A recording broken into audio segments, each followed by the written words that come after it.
Kai Jangudu, kalli abin mamaki. Wannan fa daga gani jaka ce, kuma daga gani wani hanshakin mai kuɗin ne yadda. Ya kake gani za a yi da jakan nan? Haba Aladin mai basira, abinda za a yi da jakan nan ai ka sani, zuwa za ka lallaba ka san kamo mana ita, sai mu je mu san yadda za mu yi da ita kaji. Janguda, shi yasa nake ƙara son ka sosai, gaskiya wannan shawarar taka ta yi, wallahi har na ga na kuɗance na gina manyan gida da motoci, daga gani maƙudan kuɗi ne cikin wannan jakai, bari in je in ɗauko.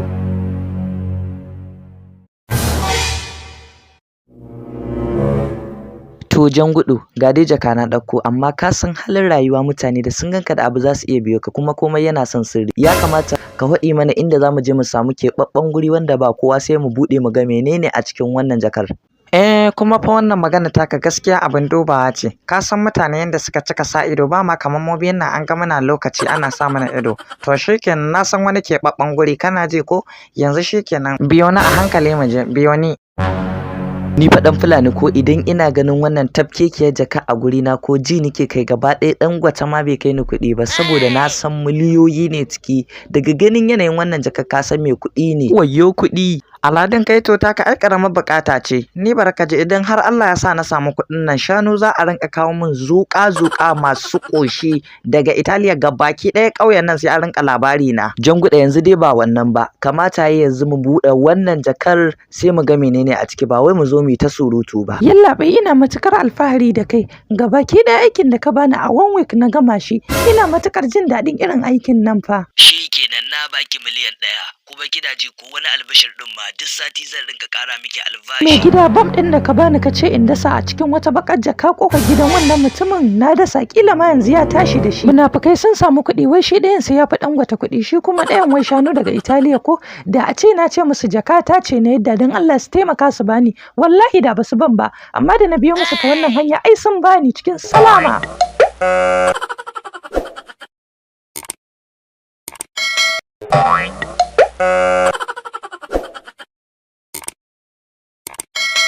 A taimaka min da sadaka fi sabilillahi, wa zai bani nan Allah ya maida mai a can. A taimaka min da sadaka fi sabilillahi, sadaka fi sabilillahi, a taimaka min da sadaka. A taimaka min da sadaka fi sabilillahi, sadaka fi sabilillahi, a taimaka min da sadaka. Wa zai bani nan Allah ya maida mai a can. A taimaka ma tsohuwa da sadaka, sadaka fi sabilillahi. A taimaka mini da sadaka. Yawwa tsohuwa, na ga gaskiya kina baran nan kuma kina ɗan samun kuɗi. To shine na ga fake ɗin nan kin kasance mai farin jini ce. Shine na zo cikin kuɗin nan ki ɗan yaga min wani abu, zan ɗan je ni ma na ɗan shoshale.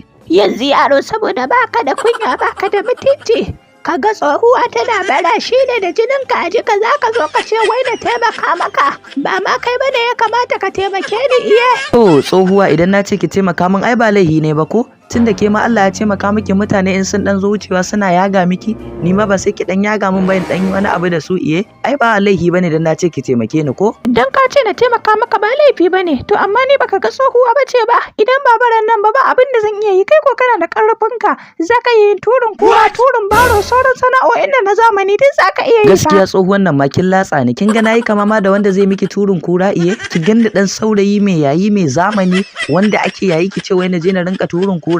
Ni ba irin wa'annan bane, ni mai arziki ne sosai. Dama kai mai arziki ne munafiki, kuma ka zo ka tsaya min kake cewa wai na taimaka maka da kuɗaɗe na saboda baka da kunya iye.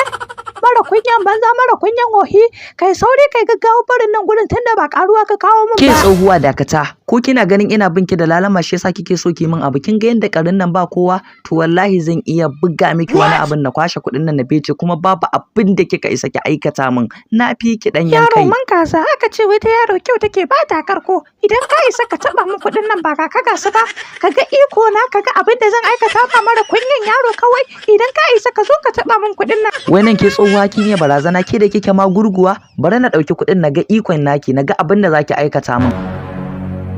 Yanzu ai kaga ikon nawu, kaga yanzu da na maida ka jaki, ai sai in ga ta yanda zaka sake yi ma wani rashin kunya. Kakata dan Allah ki taimaka min wallahi kuskure aka samu ban san kina da irin ikon nan ba ki taimaka dan Allah ki maida ni bil'adama kamar yadda nake a da ki taimaka ki yafe min ba zan ƙara yi ma wani irin wannan abin ba dan Allah ki yafe min. Shikenan zan tafi da kai tunda ka haɗa ni da Allah kuma da sharadi guda ɗaya kada ka sake yi ma mutane irin wannan makamancin irin wannan abin kar ka sake yi sannan kuma zan hau bayan ka goya ni ka kai na har gida sannan na maida ka Haba kakata wannan ai abu ne mai sauki ni wallahi ko makka kika ce mu tai a baya na cikin mutunci da salama zan kai ki in dai zaki maida ni sangirin saurayi na kamar yadda nake a da. Yawa kowa ya tsaya ke ma ki tsaya kai ma ka tsaya ku danna mana subscribe sannan ku danna mana alamar ƙararrawa hakan ne zai ƙara mana ƙwarin gwiwa wajen shirya muku katin fassarar Aladin Record a wannan tasha ta Aladin Record TV mun gode masoya.